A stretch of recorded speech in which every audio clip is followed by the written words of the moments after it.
우리 전도서는 총 12장으로 구성되어 있는데요, 우리가 그 전도서를 한번 살펴보면은 해 아래라는 문구가 30번이나 반복돼서 언급되고 있습니다.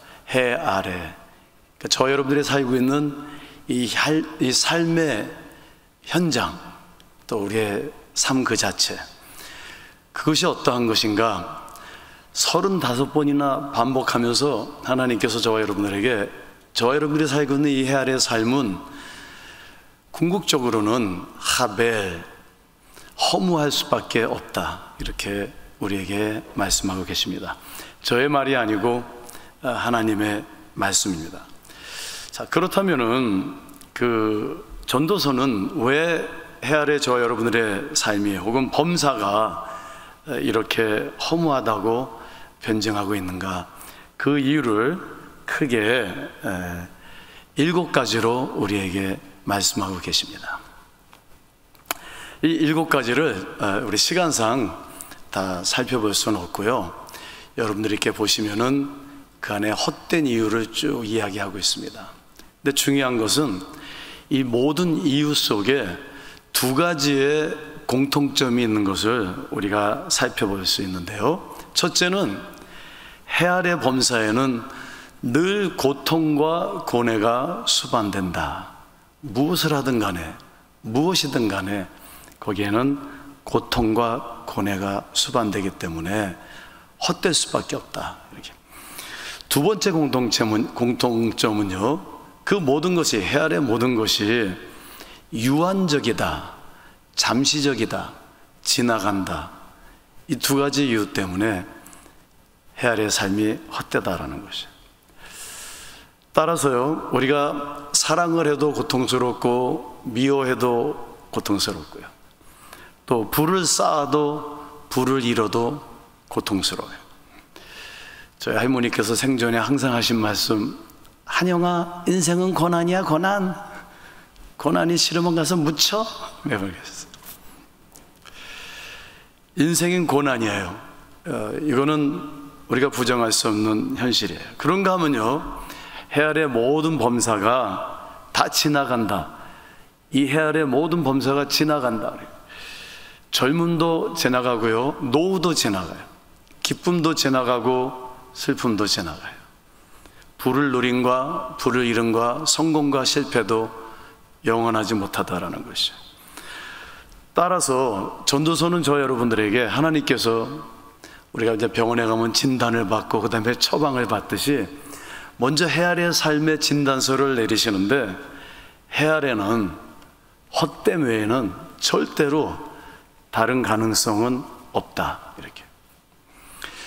저 여러분들이 이렇게 여기는 저보다 나이가 많으신 분들 계시고 또 어린 분들도 계시지만, 우리가 세상을 이렇게 살다 보면은 정말 변화무쌍한 것이 인생이고요, 또 부조리한 것이 우리의 삶이고, 여기저기를 봐도 깊이 들어가 보면은 고난이 십상이고, 우리가 100세대를 지금 100세대 시대에 왔다고 해도요, 이렇게 보면 덧없고 하루아침에 잠시 있다 사라지는 이슬과 같은 것이 인생이고, 착하게 살아도, 정의를 추구하고 부를 쌓고 애쓰면서 살아도 궁극적으로는 불온전한 것이, 또 비합리적이고 고통스러운 것이, 해 아래 모든 것이 범사가 헛되다라는 것입니다.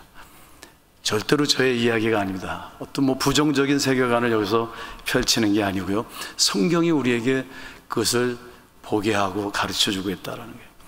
혼돈하고 공허하고 한없이 어두운 그런 것들이 늘 우리 주위를 도사리고 있고 또 우리 안에 있고요, 이것이 우리가 말하는 깨지지 않는 신화다, 불편한 진실이다, 부정할 수 없는 현실이라는 겁니다. 자, 전도서는요, 우리에게 철저하게 1장부터 해 아래 범사는 헛됩니다, 이렇게 이야기하고 있어요.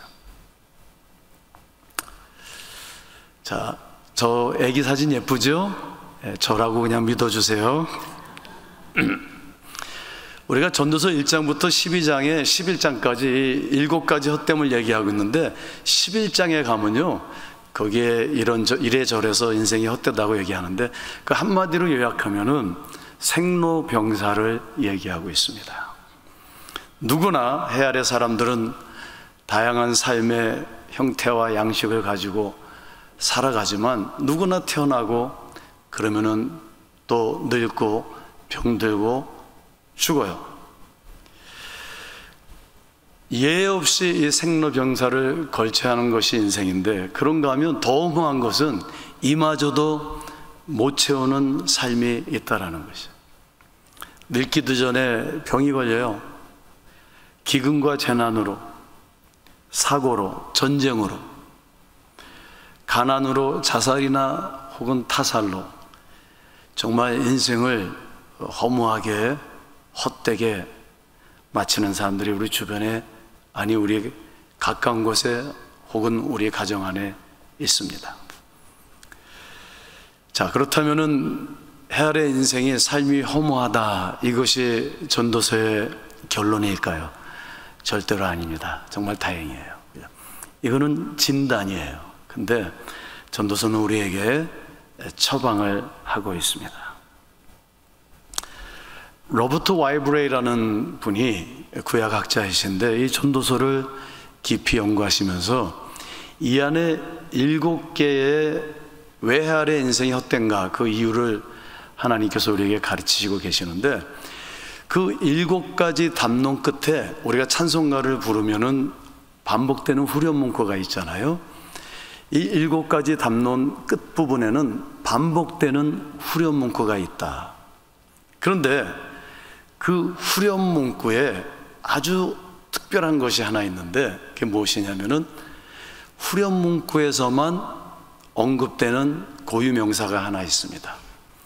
그 고유명사가 뭐냐면은 하나님입니다. 하나님. 하나님이. 어떻게 보면 굉장히 역설적인 구조를 구성하고 있어요. 예를 들자면은 해 아래 이래저래서 인생이 헛됩니다. 그러나 이는 하나님의 손에서 나온 겁니다. 이래저래서 헛됩니다. 그러나 하나님의 선물입니다. 이래저래서 헛됩니다. 그러나 그건 하나님이 시험하신 것입니다. 재물이 헛됩니다. 그러나 그 재물을 주신 분이 하나님이시고 하나님의 선물입니다. 우리가 다 죽습니다. 그러나 하나님이 살게 하셨습니다. 하나님이 헛된 날을 주셨지만 그것도 하나님이 주신 것이요, 즐거워해야 됩니다. 맨 마지막 7번째 보면요, 명령형으로, 더 이상 서술형 3인칭이 아닌 2인칭 명령형으로, 그러나 창조주 하나님을 기억하라. 하나님이라는 고유명사가 이 헛된 담론 끝에 7번이나 반복되는 것이에요. 이게 무엇을 의미할까요? 그죠? 이런 거예요. 분명히 해 아래 범사가 우리가 미세적으로 볼 때, 부분적으로 경험할 때 헛되지만 그것이 이 범사에 대한 하나님의 주권을 무력화할 수 없다라는 거예요. 해 아래 타락한 현세는 고통이고 지나가고 헛될 수밖에 없지만 그것이 범사에 대한 하나님의 영원하신 주권과 또 궁극적인, 우리가 알 수 없는 총체적인 영원하신 선한 그 하나님의 섭리를 절대 무력화할 수 없다, 그런 말. 우리가 이걸 신학 용어로 섭리사관이라고 얘기하죠. 섭리사관. 즉 모든 현존이, 우리의 삶이, 우리가 하루하루 살아가는 것, 이 세상의 역사가 우리가 보기에는 우발적인 것 같고 무의미한 것 같지만, 우리의 실존이 우연인 것 같지만 절대로 그렇지 않다.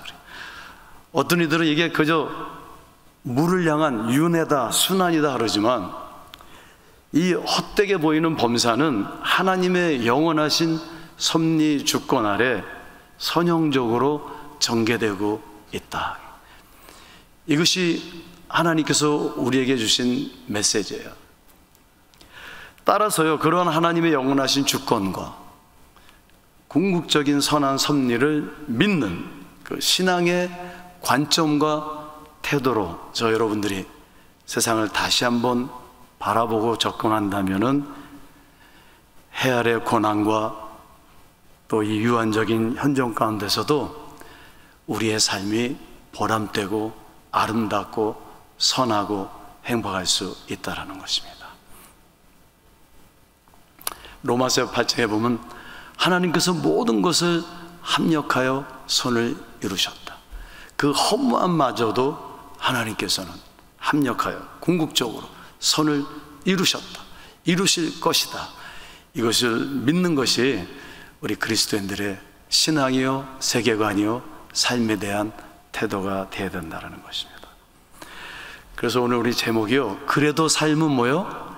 아름답습니다. 그래도 삶은 아름답습니다. 우리가 이 세상을 살아가면서 아픔이 있어요, 고통이 있어요. 그래도 삶은 아름답다라는 거예요. 오늘 전도서 우리가 3장을 읽었잖아요. 1절부터 14절에는요. 그렇다면은 이 사실 1절부터 14절의 이야기는 그래도 삶은 아름답습니다. 하나님의 섭리 가운데서 아름답습니다. 그러한 고백의 삶이 될 수 있도록 우리에게 중요한 것들을 몇 가지 가르치고 있습니다. 먼저 오늘 우리 3장을 보면요, 이 3장의 배경은 이 세상을 시간의 개념으로 보고 있어요. 이래서 헛되고 저래서 헛된데 이제 시간의 기준으로 세상을 보는 거예요. 여기 보니까 범사에는 두 가지가 있는데 시간에 있어서 하나는 기한이고 또 하나는 때라는 것입니다. 우리 헬라어에는 시간을 크로노스와 카이로스로 구분하는데요. 크로노스는 시간의 정량입니다. 1시간, 2시간, 3시간. 카이로스는 그 시간의 내용이에요. 정성적인 그 부분을 보는 거죠. 그러니까 우리 시간에는요, 다 기한이 있고 때가 있다. 이렇게 파란만장하고 천차만별하지만 끝내는 얼마만큼 살았느냐, 그리고 어떠한 때를 어떻게 살았느냐, 이걸로 결정된다라는 거예요. 평가된다라는 거예요. 첫절의 본문에 보니까 범사에는 뭐가 있다고요? 기한이 있다. 그래요. 즉, 해 아래 저와 여러분들이 살고 있는 인생은 유한적인 그 크로노스, 한정된 정량적 시간 속에 종속되어 있다. 우리가 많이 살아봤자 120년, 뭐 200년도 살 줄 모르겠어요. 그러나 정량적인 시간에 종속되어 있어요. 우리가 자율적으로 그 시간을 통제할 수 없어요. 하나님께서 정하신 것을 우리가 바꿀 수 없다. 이렇게 오늘 본문은 기록하고 있어요. 따라서 모세가요, 시편 90편에서 모세는 장수하신 분이시잖아요. 나이가 많이 드셔가지고 우리가 볼 땐 굉장히 오래 사셨는데 본인이 뒤돌아보니까 너무 빨리 지나간 거예요. 인생이 너무 허무해요. 그래서 하나님께 이 짧은 인생을 어떻게 지혜롭게 살 수 있을까요? 어떻게 하면 그래도 삶이 아름다울 수 있을까요? 하면서 하나님께 드린 기도문이 있어요.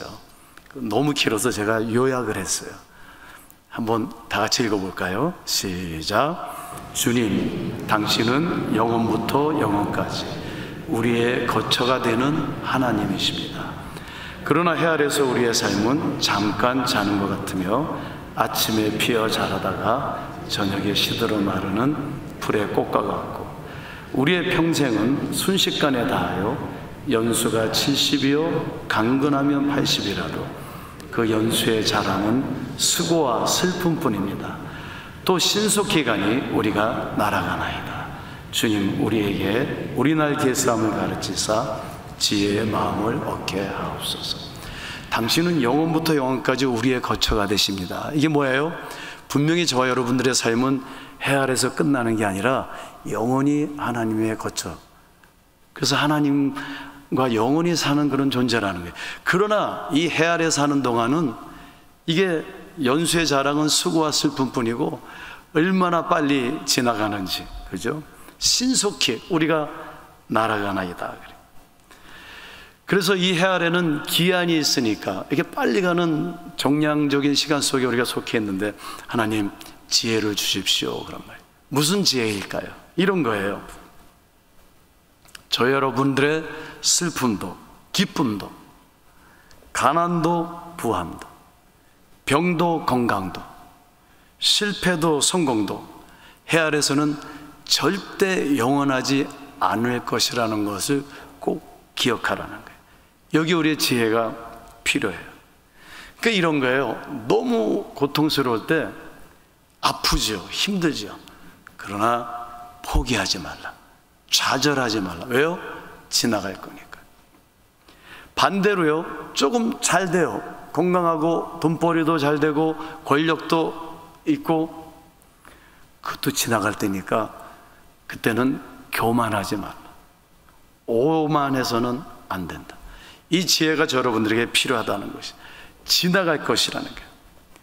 따라서 우리가 이 세상을 살면서 너무 힘들 때 우리는 막연하게 인내하고 참는 게 아니라, 우리에게는 하나님께서 우리가 아직 온전하지 못할 때, 경건하지 못할 때, 우리가 아직 죄인 됐을 때, 우리가 하나님과 원수되었을 때 이미 그리스도께서 우리를 위하여 십자가에 죽으심으로 우리를 향하신 하나님의 사랑이 확증받은 자임으로써, 또 우리는 그리스도와 함께 부활할 것이요 영생을 얻은 자로서 잘 참고 잘 견디라는 것이에요. 여러분들 몇 년만 참고 견디시면 될까요? 제가 오늘 100만 불을 걸고 보장해 드릴게요. 120년만 참으시면 돼요. 잘 인내하고. 어떻게 하면 우리의 삶이 아름다울까요? 우리가 믿음의 주 온전케 하시는 예수 그리스도를 바라보면서 이것도 지나갈 것이야 하고 우리는 참으면은 분명히 우리 삶 속에 하나님께서 모든 것을 합력하여 선을 이루실 것이라는 것이에요. 두 번째 보면요, 모든 것에는 때가 있다 그랬어요. 오늘 너무 기니까 제가 요약을 했습니다. 다 같이 한번 읽어볼까요? 시작.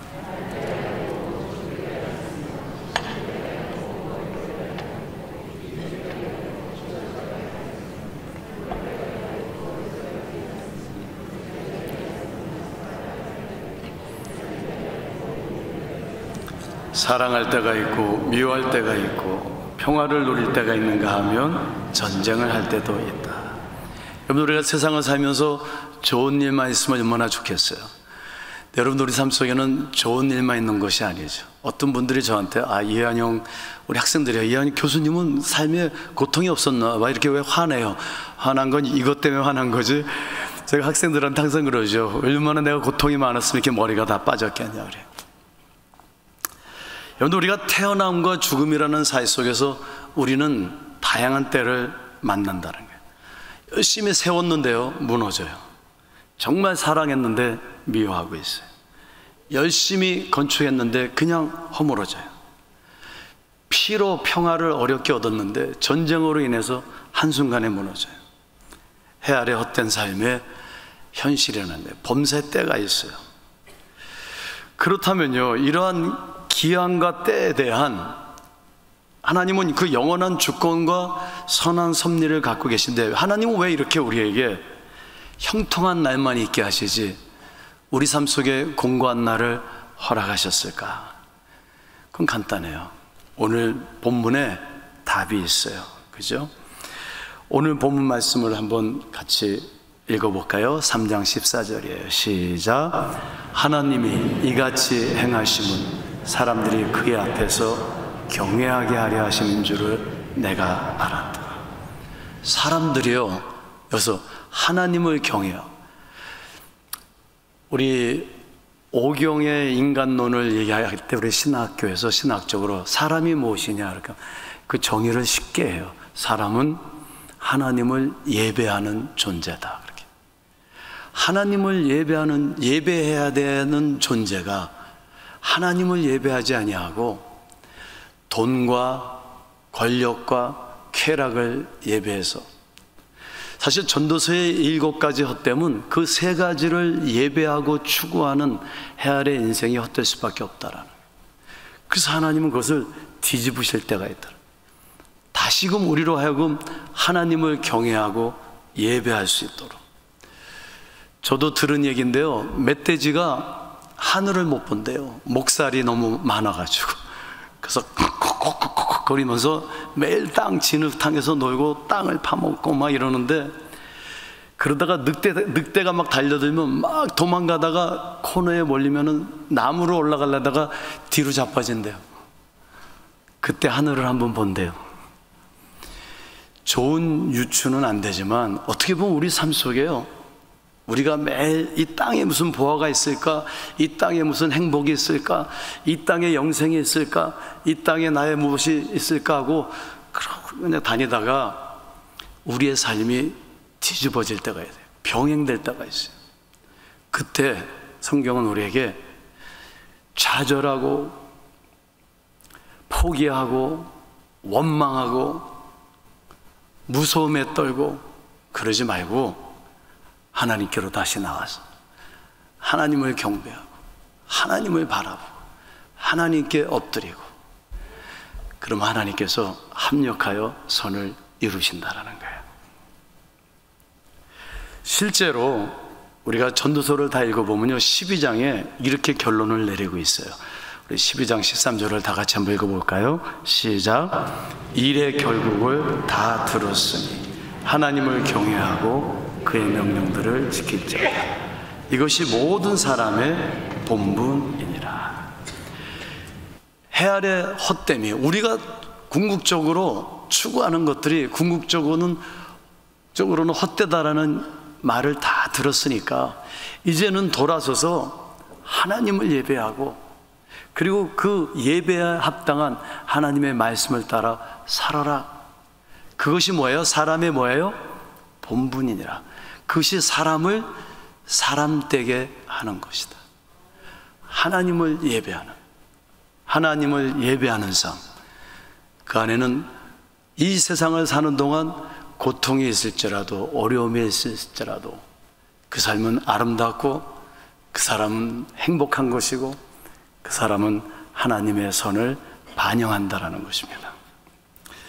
자, 그렇다면요, 오늘 결론으로요, 우리가 좀 실제적으로 하나님을 예배하는 삶은 그러면 어떤 삶인가? 어떻게 하면 우리가 그래도 삶을 아름답게 살 수 있을까? 저는 제가 이 설교를 여러 군데 가서 반복해서 많이 하고 그러는데요, 사실 이 오늘 말씀은 제가 늘 거의 매일 스스로 의식하면서 이렇게 살려고 부족하지만 저에게는 가장 중요한 말씀이에요. 어떻게 하면 이 짧은 인생을, 이 범사에 많은 이 파란만장한 인생을 아름답게 하나님의 사람으로 살 수 있을까? 세 가지를 우리에게 가르쳐주고 있어요. 첫 번째는요, 우리 3장 11절을 다 같이 읽어볼까요? 시작. 하나님은 모든 때를 아름답게 하셨다. 그랬어요. 여러분, 분명히 슬플 때도 있고, 그죠? 무너질 때도 있고, 그리고 죽을 때도 있다고 그랬는데, 하나님께서 여기서 뭐라고 말씀하시냐면 하나님은 그 모든 때를 아름답게 하셨다. 여기서 이 아름다움, 토브라는 것은요, 그냥 미학적인 아름다움, 물리적인 아름다움, 그런 아름다움이 아니고요, 본질적인 아름다움이에요.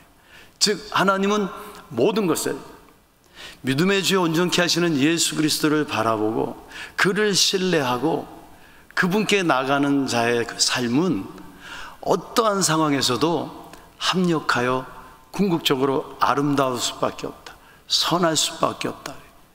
바로 우리가 예수를 믿는 것은요, 우리 삶의 모든 고통과 고난이 해결되는 것이 아니죠.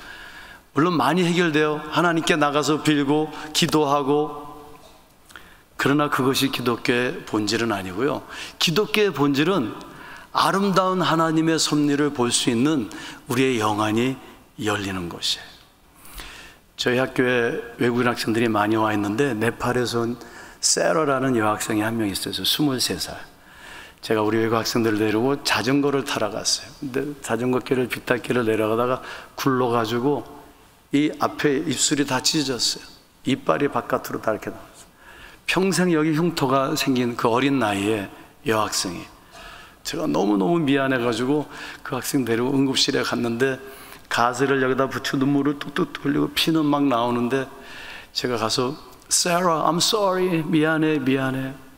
그랬더니 이 친구가 뭐라 그러는지 아세요? 울면서 Professor, life is still beautiful. 교수님, 삶은 그래도 아름다워요. 그래요.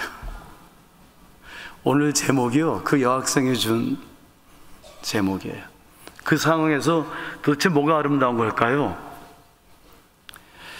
예수를 믿는 게 무엇일까요? 그죠?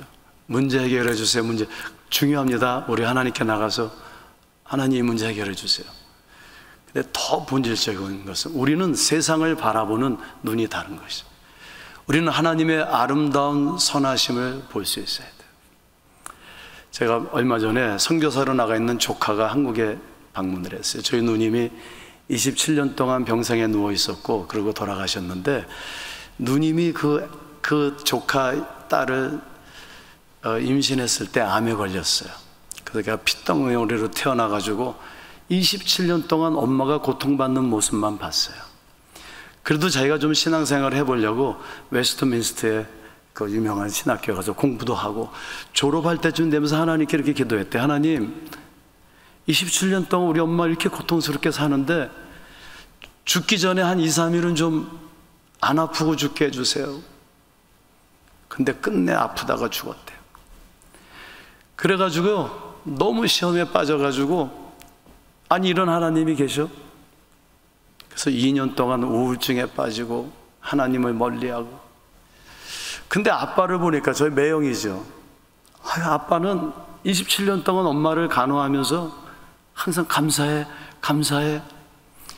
그리고 27년 동안 그 똥오줌 받아내고 그랬는데, 와이프가 죽었는데 한 2주는 막 이렇게 슬퍼하더니 그 다음에 또 매일 예배하면서 하나님께 감사합니다 그러더래요.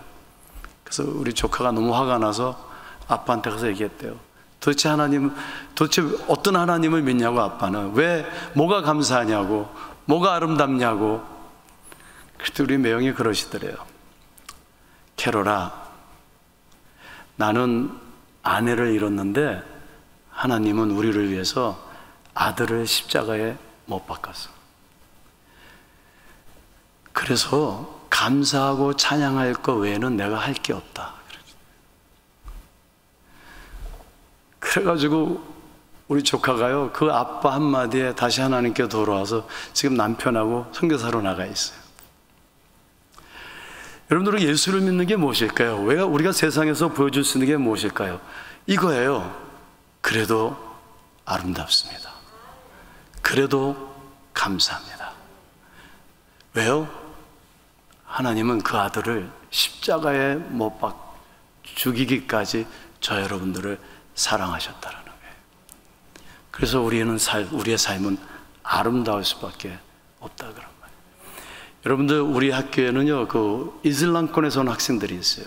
이 학생들이 그런 얘기예요. 한국에 맨 처음에 그 예배를 보면은 무섭대요. 잠깐 뒤를 이렇게 돌아본대요. 누가 나를 잡으러 오는 줄 알고. 저와 여러분들은 오늘 여기서 이렇게 자유롭게 하나님께 예배드릴 수 있는 이 자체가 감사해요, 안 감사해요? 아름다워요, 안 아름다워요? 근데 이렇게 환한 얼굴로 전부 저를 쳐다보세요.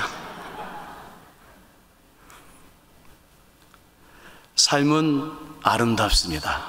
모든 때가 아름다워요.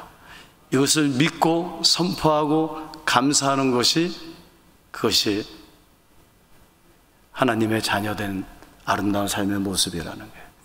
두 번째 뭘까요? 저는 아침에 일어나면 눈을 뜨면 항상 습관적으로 하는 게 있어요. 10가지를 감사해요. 오늘도 감사했어요. 하나님, 이렇게 광주까지, 제가 이렇게 거의 매주 어디 여기저기 이렇게 세미나도 가고 설교를 가는데, 지방에 제 아내를 데려간 적이 제 기억에는 없어요. 근데 처음으로 우리 아내를 이렇게 데리고 왔어요. 제가 아침에 아내하고 같이 가서 감사합니다.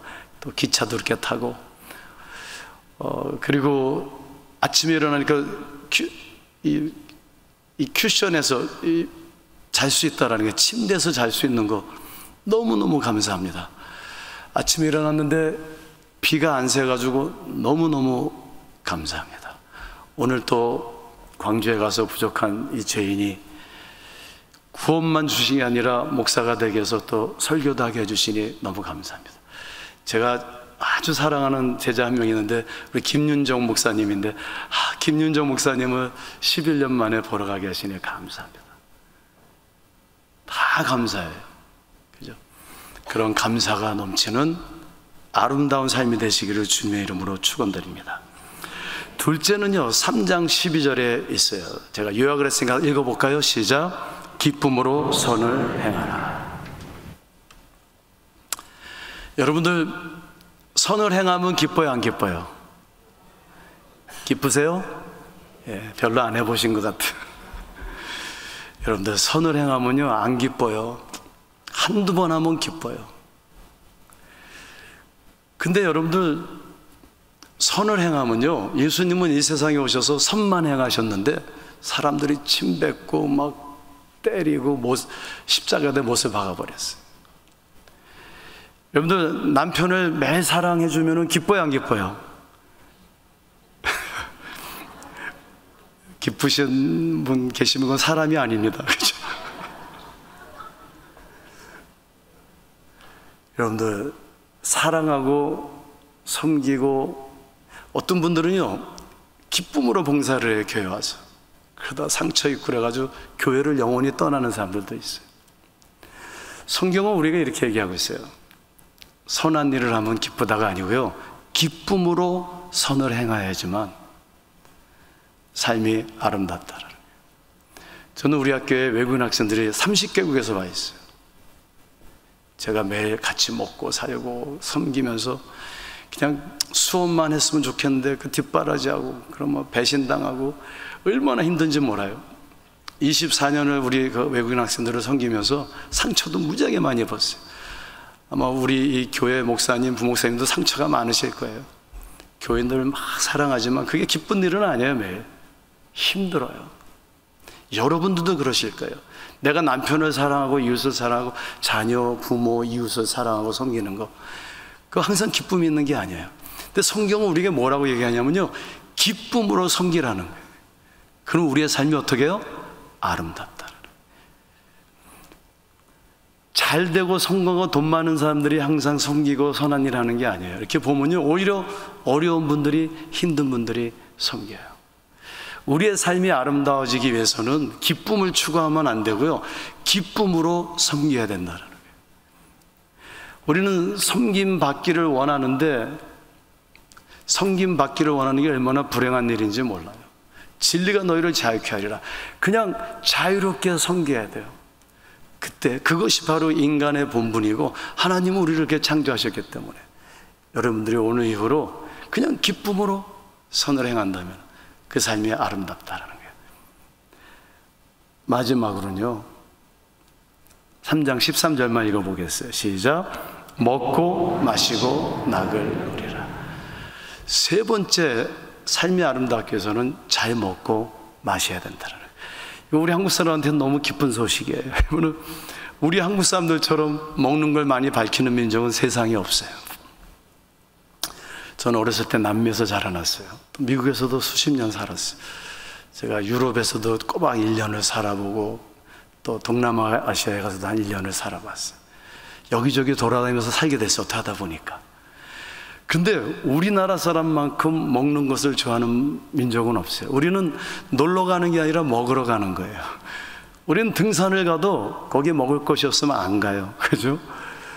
또 결혼식 가서도 뭐 신부가 예쁘든 안 예쁘든 상관없어요. 먹을 게 있었느냐 없었느냐, 맛있었느냐 맛없어요. 근데 성경에 보면 먹는 이야기가 너무 많이 나와요. 하나님은 엘리야 선지자가 막 힘들어가지고 죽겠습니다 그럴 때 가셔가지고, 아니 선지자가 이 꼴이 뭐냐, 기도하고 금식해, 그러지 않으려 하셨어요. 먼저 먹을 걸 주셨어요. 예수님께서 부활하신 다음에 제자들 찾아가서 너희들 나를 배반했지, 나 이제 부활했어, 정죄하시는 게 아니라 생선을 구워서 먹을 것을 먼저 주시는 거예요. 여러분들, 우리 기독교가 좋은 게 모든 종교 중에 유일하게 몸의 부활을 얘기해요. 다른 데 뭐 영이 부활하고 뭐 이러는데, 우리는 전인적인 부활이에요. 우리는 천국 가서도 맛있는 거 많이 먹을 것이, 기대하세요. 미슐랭보다 더 좋은 음식들이 거기 있을 거예요. 그리고 왜 하나님이 이렇게 먹으라고 하셨을까? 예수님도요, 오병이어로 먹을 것을 주시는 거예요. 주시는데 사람들이 먹을 걸 주니까 막 따라오는 거예요. 그래서 요한복음 6장부터 8장에 보면 예수님께서 피하세요. 갈릴리 건너편으로 가시니까 다 그것도 뭐 따라오는 거예요. 먹을 거 주니까 먹고 마시는 거 중에 예수님 또 따라오는 거예요. 예수님께서 그 무리를 보시고 너희들은 한 번 먹고 죽을 것을 위해서 이렇게 나를 열심히 따르니 내 살과 내 피를 먹고 마셔라 그래요. 이런 거예요. 제가 어느 교회 부흥회를 갔는데요, 2달 전부터 다 준비를 해서 7편의 설교예요. 뭐 3일 동안 설교를 해야 되니까, 부흥회니까 그걸 다 보냈어요, 원고를. 근데 떠나기 한 2주 전에 기도를 하는데 하나님께서 갑자기 너 그 준비한 거 설교하지 말라, 그런 마음을 확 주시는 거예요. 갑자기 제가 얼마나 바쁜 사람인지 몰라요. 여러분들도 바쁘시겠죠. 언제 또 설교를 새로 준비해요. 근데 하나님께서 자꾸 제 마음속에 너 거기 가서는 예수님만 전해라 그래요. 예수님만. 그래서 고민하다 설교를 바꿨어요. 그래가지고 비행기에서 막 준비하고 복음서를 다시 읽고 아침에 설교하고 오후에 또 준비해서 저녁에 설교하고 3일이 지났는데 얼마나 힘들었는지, 그렇게 힘든 설교를 처음 해봤어요. 무엇을 말했는지도 기억이 안 나요. 그래서 이제 탑승을 하려고, 귀국하려고 비행장에서 이렇게 기다리고 있는데 메시지가 하나 왔어요. 무명의 메시지예요. 이런 메시지예요. 이한영 목사님, 저는 어려서부터 너무 힘든 인생을 살아왔어요. 그래서 이번 주에 목숨을 끊을 준비를 다 하고 있었는데 친구가 자꾸만 교회 가자고 그래서 마지막으로 교회 왔다가 목사님이 전해주신 예수님을 만났어요. 그래서 살기로 했어요. 그러니까 막 그 한 여인 때문에, 거기가 4-5천 명 이렇게 큰 교회인데 그 한 여인의 영혼을 위해서 하나님께서 설교를 바꿔버리신 거예요. 근데 맨 밑에 너무 재밌는 문구가 하나 있어요. 뭐라고 쓰셨냐면 이렇게 썼어요. 목사님, 이제 열심히 먹고 열심히 마실게요. 여러분들, 우리가 힘들고 고통스럽고 그러면 위가 아프고 먹기가 싫죠? 입맛이 없다라는 건 죽고 싶다는 말이에요. 인생을 포기하고 싶은 거예요. 안 먹겠다라는 거예요. 그때 하나님께서 뭐라냐면, 아니야, 그래도 먹어야 돼. 그래도 먹어야 돼. 먹고 마시라는 것은요, 인생이 헛된데 먹고 마셔라, 인생이 헛된데 먹고 마셔라 7번이나 전도에 서서 반복하고요. 그게 뭐예요? 좀만 참어, 견뎌, 힘들어도 먹고 마셔. 여러분도 오늘 은혜 받으셨으면 오늘 예배 끝나고 가서 먹고 마셔야 돼요. 근데 그것도 중요하지만 더 중요한 게 있어요. 이 세상에 먹고 마시는 것뿐만 아니라 더 나아가서 우리는 예수님의 살과 피를 먹고 마셔야 돼요. 예수님께서 내 살과 피를 먹고 마셔라. 여러분들, 제가 한번 우리 청년들을 데리고 미국에서 아마존 정글에 간 적이 있어요. 갔더니 인디언들이 다 벗고 살아요. 근데 우리는 옷을 이렇게 입고 뭐 모기 물지 말라고 막 약까지 뿌리는데 아마존의 모기들이 벌개 벗고 있는 인디언은 안 물고 우리만 물어요. 그래서 선교사님한테 물어봤어요. 왜 우리만 무냐고. 그랬더니 선교사님이 이렇게 얘기하세요. 저 인디언들처럼 똑같이 먹고 마시면 6개월만 그렇게 하면 체질이 바뀌어서 모기가 안 물어요. 그래요. 저 여러분들이 교회를 몇 년을 다녔는지 모르겠어요. 저도 평생 모태 신앙이에요. 근데 우리가 교회 와서 빵 주세요, 포도주 주세요. 그 중요해요. 예수님은 오병이어를 통해서 주세요. 근데 저 여러분들이 정말 예수님의 살과 피를 먹고 마시고 저 여러분들의 체질이 예수님의 체질로 변했는가? 오늘날 우리 한국 교회가 예수 그리스도의 살을 먹고 그의 피를 마시고 예수님처럼 되었는가? 과연 우리의 삶은 아름다운가? 여기에 대해서 저 여러분들은 회개해야 됩니다. 다시 한번 생각해 봐야 돼요. 왜 해 아래 모든 것이 헛될까? 우리는 하나님의 아름다움을 보지 못했기 때문에, 우리는 기쁨으로 선을 행하지 아니했기 때문에, 우리는 세상의 떡과 포도주만 추구했지 예수 그리스도의 살과 피를 먹고 마지 아니했기 때문에. 말씀을 마치겠습니다. 7장 14절을 한번 다 같이 읽어볼까요? 7장 14절 시작. 형통한 날을 기뻐하며 공고한 날에 7장 14절에 가면 이제 아주 실천적인 것을 우리에게 가르쳐주고 있어요. 형통한 날에 어떻게 하라고요? 기뻐하라. 여러분들 좀 기뻐하세요. 지금은 형통한 겁니다. 여기서 예배 부르는 자체는요 엄청난 형통이에요. 자꾸 뭐 환한 얼굴로 저를 쳐다보지 마세요. 그러면 공고한 날에는요, 신림동에서 2년 전에 서울에서 어떤 청년이요 막 칼로 막 지나가는 사람을 다 찔르고 막 한 명을 완전히 죽이고 그렇게 했어요.